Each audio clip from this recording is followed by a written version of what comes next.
back na guys. Kasi sobrang late na. Yung nagbakasyon kami ng yung Thursday. Nagbakasyon kami guys. Kakarat. At ito pala guys, yung hotel yung bahay na pinuntahan namin. Sa Golden White Hotel. Parang bahay na siya. Sobrang apartment yan guys. Ano na siya. Bahay na lang. Katapos guys, nagdi-dinner kami sa labas.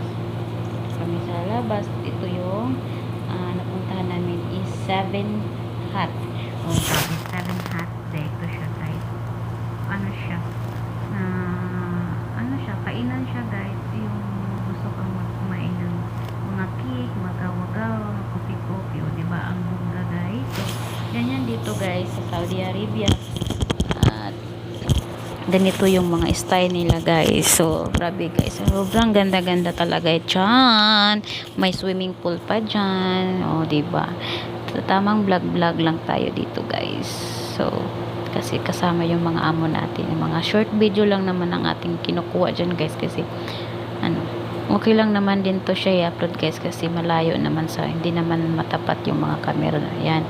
O diba ang ganda, tapos may mga ano pa dyan, upuan pa sa giliran ng swimming pool. Ang ginagawa lang namin dyan guys is kumakain. O diba, ako ay nagpapakute-cute pa dyan. O. Sabi ng amo ko, mag-video ka nga, mag-video-video daw ako, okay lang daw. O diba, pa-cute pa Grace.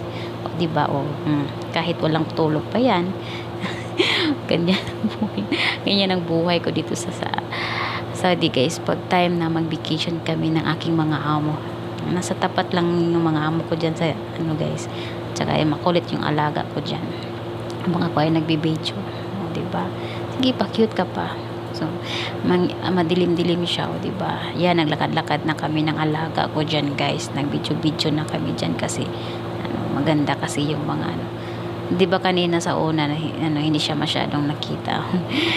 Naano ko pa yung camera ko dyan guys, kasi ano, yung alaga ko tumakbo, baka makabasag or madapa pa siya. Hinabol ko siya ng yan pala guys, yung parang may bahay-bahay, pwede kang magbayad, may bayad kasi yan guys, kaya wala masyadong pumapasok dyan kasi ano, may bayad kasi yung may ano, gusto kang mag ano dyan, may TV, may ano with aircon pa dyan.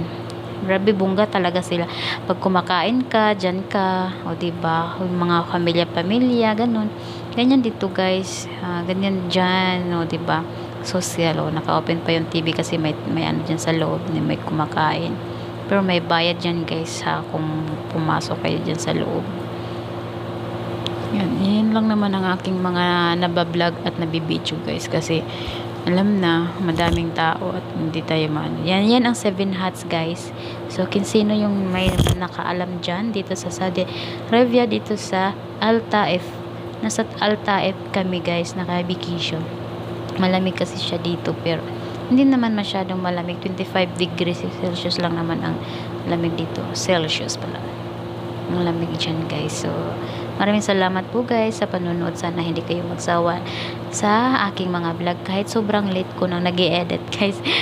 Tamad-tamad na kasi ako nag-i-edit. So yan, okay lang yan, nakikita yung mga ano ng mga Arabo, pero ano lang, hindi naman masyadong nakikita yung mga mukha nila. So yan, na-blur na yung aking camera dyan guys, kasi yung alaga ko napapaano na karga. So yan, thank you for watching. Bye bye.